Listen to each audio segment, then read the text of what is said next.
कुछ न कहो, चुप ही रहो, देखो तो धड़कन कहती है। कुछ न कहो, अब चुप ही रहो, देखो तो धड़कन कहती है। लौट आया है मीत मेरा, अखियों से नदियां बहती है। कैसे गुजरे वो दिन, पूछो ना तेरे बिन। बाहों में आ जाओ, सपनों में खो जाओ, तुम दिल की धड़कन में रहते हो, रहते हो। मेरी इन सांसों से कहते हो, कहते हो। बाहों में आ जाओ, सपनों में खो जाओ। नमस्ते दोस्तों, कैसे हैं आप? मैं Sujit Kumar incredible IAS academy में आपका हार्दिक स्वागत करता हूं। दोस्तों, बड़ा खूबसूरत गाना था। तुम दिल की धड़कन में रहते हो, रहते हो। बाहों में आ जाओ, सपनों में खो जाओ। एनसीईआरटी यही धड़कन में रहती है, यही दिल में रहती है, और इसके बिना तो कोई एक पल भी आगे नहीं बढ़ सकता है। सही बता रहा हूं, आत्मा से बता रहा हूं। हिंदुस्तान के कोई भी एग्जाम, चाहे ग्रुप डी रहे या यूपीएससी का सफर, इसके बिना कोई क्लियर नहीं कर सकता। कोई क्लियर नहीं कर सकता। कोई ना कोई इसका अंश तो आपको पढ़ना ही पड़ेगा, समझना ही पड़ेगा, सीखना ही पड़ेगा, जीवन में डालना ही पड़ेगा, और तब जाके आप आईएएस और पीसीएस बनेंगे। वरना यह उम्मीद अगर पाल के रखे हो कि मैं पीसीएस अधिकारी बन जाऊंगा, मैं आईएएस ऑफिसर बन जाऊंगा, तो यह उम्मीद नाउम्मीद में बहुत जल्दी बदल जाएगी। बस वक्त का इंतजार करो। सुजीत सर, क्या डिमोटिवेशन बातें बताते हो? डिमोटिवेट बातें कहां बताता हूं मैं तो आपके अंदर सुनामी पैदा कर रहा हूं। यह सही है तो सही है। आप बिना एनसीईआरटी के पढ़े हुए कभी सिलेक्ट हो ही नहीं सकते, और अगर गलती से प्रीलिम्स हो भी गया तो मेंस आपकी औकात के बाहर ही लाना। आगे एक थोड़ा सा भी आगे नहीं बढ़ सकता, थोड़ा सा भी नहीं। आप कर ही नहीं सकते इसके बिना। और अगर इसको अच्छे से जी लिए, आपका जीवन का दिनचर्या बन गया, तो फिर आपको पीसीएस ऑफिसर बनने से इस ब्रह्मांड में किसी की औकात नहीं है जो रोक के दिखा दे। आप ही बनेंगे, और आपको बनना ही पड़ेगा। ऊपर बैठा हुआ है, वो आपको तथास्तु कहेगा, आपका सिलेक्शन हो जाएगा। लेकिन बिना इसके पढ़े हुए वो कभी तथास्तु बोल ही नहीं सकता है। वो पागल थोड़ी बैठा हुआ है, वो हो ही नहीं सकता है। जैसे कोई बच्चा का प्रथम पाठशाला जो होता है, उसकी ममतामयी मां होती है, उसी से वो जीवन जीता है, उसी से जीवन की सच्चाई को समझता है, उसी से उस समाज को जानता है। उसी के अंदर अच्छा हो या बुरा हो, उसी मां से आता है। अगर मां अच्छी हो तो अच्छी औलाद, मां बेकार बेवकूफ हो तो बेवकूफ औलाद। इसको कोई नहीं रोक सकता इस दुनिया में। वैसे ही एनसीईआरटी है। अगर आपने सपना पाल लिया कि सुजीत सर मुझे एसडीएम बनना है और इसके लिए कुछ भी खोने के लिए तैयार हूं, तो सबसे पहले एनसीईआरटी का एक बार उंगली पकड़ लो। और अगर एक बार उंगली पकड़ लिए तो कभी उंगली छोड़ना नहीं, कभी मत छोड़ना। क्योंकि अगर जिसने एनसीईआरटी को पकड़ के रखा, एनसीईआरटी उसे असली मुकाम तक ले जाकर छोड़ा है, उसके सपने से मिलाया एनसीईआरटी। इसलिए एक बार तहे दिल से हम सब एनसीईआरटी को सलाम करते हैं। दिल से सलाम करते हैं। इस रक्षाबंधन में सारी बिटिया, सारे बेटे, सबकी बात कर रहा हूं। इस एनसीईआरटी को जी भर के जी लो। अब रहा कि सुजी सर ये तो ऐसे ही आप बता रहे हैं एनसीईआरटी, लेकिन इसको किया कैसे जाए। हां, अब आते हैं कि इसको कैसे जिया जाए। पढ़ने के लिए एनसीईआरटी मत पढ़ना, वरना एनसीईआरटी बोर कर देगा। हां, बोर कर देगा।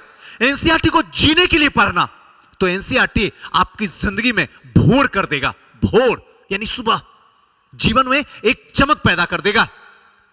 सबसे पहले एनसीईआरटी अगर ओल्ड है तो ओल्ड है, न्यू है तो न्यू है, कोई इश्यू नहीं है। जो भी आपके पास में सारा एनसीईआरटी कमाल का है, ये मेरी व्यक्तिगत राय है, एकदम कमाल के, अल्टीमेट है, सुपर है। एक बात और एनसीईआरटी की बात आपको समझा देते हैं। एनसीईआरटी जब लिखने के लिए बैठते तो एक टीम बैठती है। ऐसा नहीं कि सुजी सर कोई किताब लिख रहे हैं तो अपने से लिख लेते हैं, सच्चाई यही है, मैं अपने से लिख लेता हूं और लिख के मार्केट में अच्छे अच्छे प्रिंट डाल के छोड़ देता हूं। अरे कुछ ना बिक तो जाएगा ही, लोग बेवकूफ है ही है, खरीदेंगे ही। हां, सारा जितने भी राइटर सब तो यही सोच रहा और सबका बिक रहा, जाएगा कहां? बिकेगा ही बिकेगा, जाओगे कहां? क्योंकि किसी को सच पता ही नहीं है, सबको बस पता है नाम, और नाम कमाल कर रहा हो रहा है, लोग बेवकूफ बन रहे हैं। जमाने में देख लो, आंख उठा के खोलो। अब एनसीईआरटी के लिए एक टीम बनती है, समझना एनसीईआरटी की सार को। उस टीम में उन सारे प्रोफेसर को रखा जाता है जो अपने फील्ड के इस हिंदुस्तान के टॉप मोस्ट में है, जिनका अचीवमेंट भारत सरकार सर झुका के सलाम करती है। उनको उठा के इसके अंदर रखा जाता है, जो पूरे हिंदुस्तान के इतिहास को अपने दिलों के अंदर सजोए हुए हैं विथ डाटा, जो कहीं से कुछ पूछो तो चर्चा करने के लिए तैयार हैं, बहस करने के लिए तैयार हैं, सामने वाले को धड़कन हिलाने के लिए तैयार हैं। ऐसे प्रोफेसर इसको लिखते हैं और बड़ी बेहतरीन तरीके से हर एक दूसरे को जोड़ने की कोशिश किया जाता है इस एनसीईआरटी बुक में। अगर 7th वाला पढ़िएगा तो आपका 6 का कंटेंट कुछ मिलेगा, है ना सही बात? अगर 10th वाला पढ़िएगा तो आपको वहां पे 7th वाला मिलेगा, टच मिलेगा, कहीं ना कहीं कुछ ना कुछ उसमें जुड़ा हुआ मिलेगा। यही चीज तो चाहिए, मेंस में यही चीज तो मांग रहा है आपसे, मेंस में यही चीज तो मांग रहा है। और आप एनसीईआरटी पढ़ चुके हैं, आपको पता है कि शब्दों का खेल कैसे खेलना है, अच्छे तरीके से पता है। और वहां जो चेक करने वाला 60 साल का बैठा हुआ एग्जामिनर है, उसको पता है कि एनसीईआरटी वाला रहेगा तो भरपूर नंबर दिल खोल के देना है, और दे रहा है, क्योंकि वो जानता है कि एनसीईआरटी को जो लिखा है, जैसे मैं जानता हूं, जैसे आप जानते हैं, वैसे वहां पे आपका कॉपी चेक करने वाला जाता है। NCERT one of the best book in India, इसका कोई जोड़ा न था, न है, न रहेगा, क्योंकि हर बुक कहीं से कहीं एनसीईआरटी का ही कॉपी करता है। सही बताता हूं, मैं भी एनसीईआरटी का कॉपी करता है। फिर जब सारा ऑथेंटिक बुक एनसीईआरटी का कॉपी करता है तो फिर किस बात का एडवांस बुक? क्यों एडवांस बुक में पड़े हुए हैं जबकि हमारा एनसीईआरटी ही कंप्लीट नहीं है? तो ये एक सोचने का विषय है, आपको सोचना पड़ेगा। आप समय रहते हुए सोच जाइए, जितना जल्दी हो आप उम्मीद कीजिए, आपके अंदर जो सपना है ना, उसको 90% एनसीईआरटी चाहिए। आज मैं खुल के आपसे आंखें मिला के बात कर रहा हूं, 90% एनसीईआरटी चाहिए। आप कितना देते हो? 9%। फिर से सुनिएगा, 9% आप एनसीईआरटी अपने आप को देते हो। सपना तो मर रहा, 2 दिन के बाद दम तोड़ देगा। उसको प्रोटीन चाहिए 100 ml, उसको मिल कितना रहा है? 9 ml। वो जिंदा रहेगा, वो कुपोषण के शिकार होगा, बीमारी धरेगी और वो चला जाएगा इस दुनिया में। वही तो हो रहा है। पहले स्ट्रेस में रहते हो, टेंशन में रहते हो, डिप्रेशन में रहते हो, और धीरे धीरे खेल खत्म होकर गांव चले जाते हो, और गांव में सब कहता पगला। अगर पगला नहीं पगला पाए तब आपको कहेगा, और एसडीएम बाबू क्या हाल है? एसडीएम बाबू नहीं बोलता है, वो मजाक आपसे कर रहा है, वो मजाक आपसे कर रहा है। हमको भी बोलता था, सही बताता, सर झुका के हमको, और इंजीनियर साहब क्या है? और कौन बोल रहा है? जिसकी अपने परिवार की हैसियत नहीं है, 0 सन्नाटा, जो आज तक 10th पास नहीं किया है, वो इंजीनियर बाबू बोल रहा है। आज बोल के देखो तो, आज भी गांव जाते बोलो, आज बोल ही नहीं सकते हो, क्योंकि हमने ऊपर वो तमगा लगा दिया है जिससे आपके मुंह को बंद करके रखा है, आप बोल ही नहीं सकते हो। और यही चीज आपको भी करना है। जमाना कल आपको मजाक ना बनाए, एसडीएम ना रह के भी एसडीएम बाबू गांव में बोलेगा। लोग जो मुखिया नहीं बनते हैं, अगर खड़े हो गए, हार गए, तो उनको जीवन पर्यंत मुखिया बोलता, मुखिया नहीं बोलता, बल्कि उसका मजाक उड़ाता है। आपका भी मजाक उड़ेगा, याद रखियो। अगर इस मजाकी को बदलना है प्रशंसा में, तो एनसीईआरटी को पैर पकड़ लो, पकड़ लो। सुबह शाम रात दिन दोपहर 6 से लेकर 12 तक। अब रहा कि सुजीत सर एनसीईआरटी पढ़ने में मजा नहीं आता है। आप बोलते हो, हम आपका सम्मान करते हैं, एनसीईआरटी पढ़ते हैं लेकिन मजा नहीं आता है। कड़वी दवा कभी मजा नहीं देती है, पीने में मिठास नहीं आता, नहीं आता।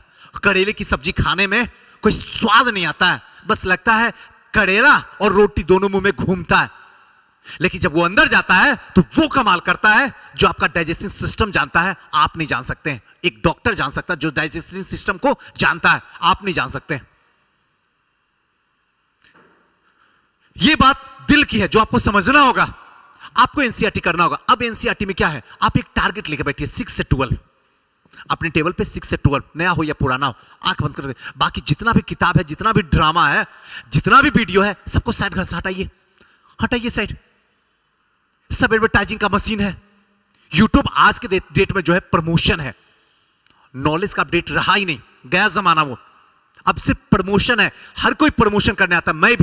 मैं भी सर झुका के, मैं भी पढ़ाने नहीं आता हूं, पढ़ाता हूं तो यहां पैसा लेके, असली ज्ञान तो यहां दे रहा हूं।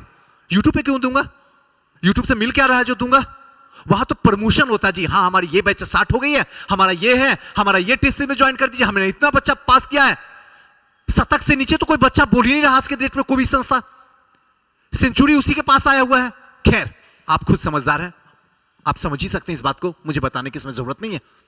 इसके लिए आपको सब कुछ बंद करके एनसीईआरटी 6 से 12 2 महीने का टारगेट लीजिए। 2 महीना 2 महीना 2 महीना 2 बार, 2 महीना 2 बार पढ़ लीजिए एनसीईआरटी।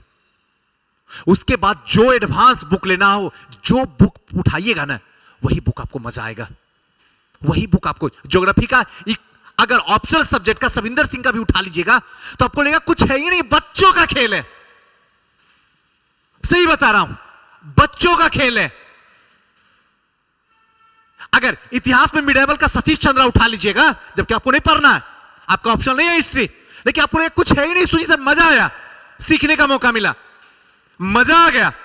लेकिन बिना एनसीईआरटी का पढ़िएगा तो एक बेसिक बुक भी आपके समझ में नहीं आएगा। फिर ढूंढिएगा किसी कृष्ण को, कोई कृष्ण यहां बनने के लिए तैयार नहीं है, कोई बनने के लिए तैयार नहीं है। एनसीईआरटी एक ऐसा है जो अपने आप में मां के जैसा है, मां के जैसा। अगर पढ़ने के लिए बैठ जाइए तो किसी की जरूरत नहीं पड़ती है। खुद ब खुद इतना बेहतरीन शब्दों का खेल खेला गया है कि कोई भी बच्चा पहली बार भी एनसीईआरटी अगर पढ़ रहा है ना, तो उसके दिमाग में सब कुछ चलता चला जाएगा। हम पढ़ना ही नहीं चाहते हैं जी। हम चाहते हैं कि लाखों रुपया बड़ी बड़ी संस्था में जाकर डुबा के चले आए। कैसे काम चलेगा? यह आपकी जिंदगी का सवाल है।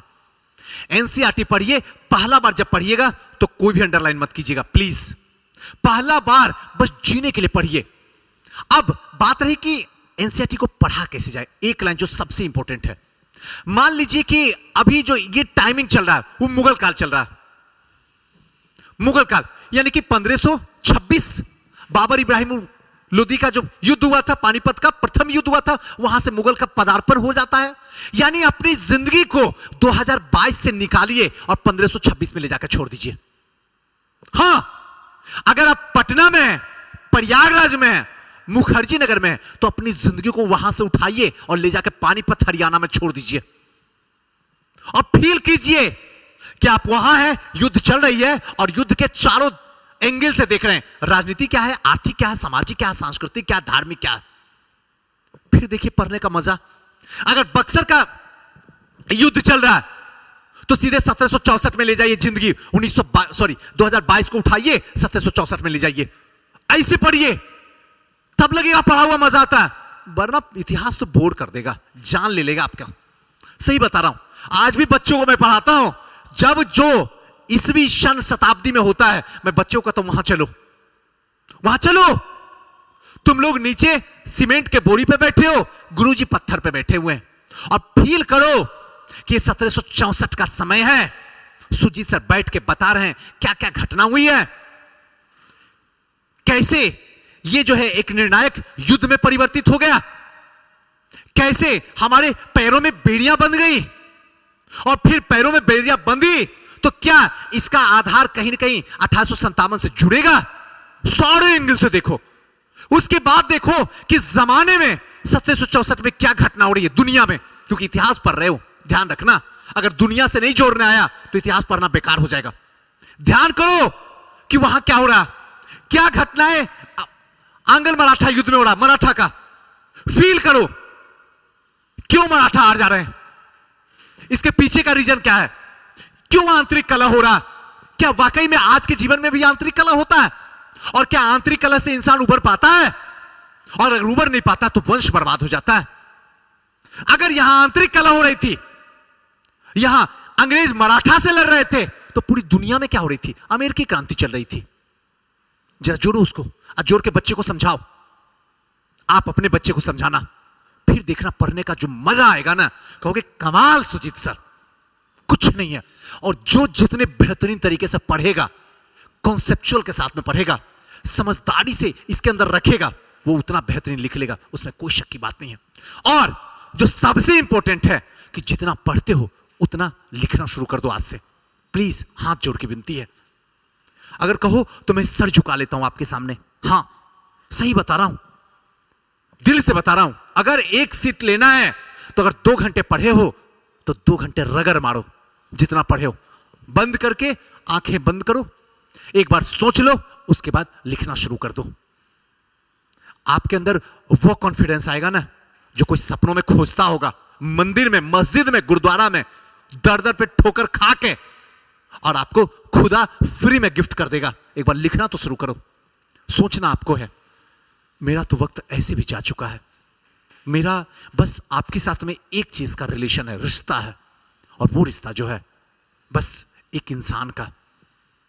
आप मेरे शिष्य हैं, मैं आपके गुरु हूं, इसीलिए कहता हूं प्लीज आप मेरी बात मानो, मैं आपको गिरने किसी भी हालत में नहीं दूंगा, अगर आप दौड़ने के लिए तैयार हो तो, वरना मैं कुछ नहीं कर सकता हूं। कैसा लगा वीडियो हमें जरूर बताइएगा, फिर किसी नेक्स्ट वीडियो मिलते हैं, तब तक के लिए नमस्कार।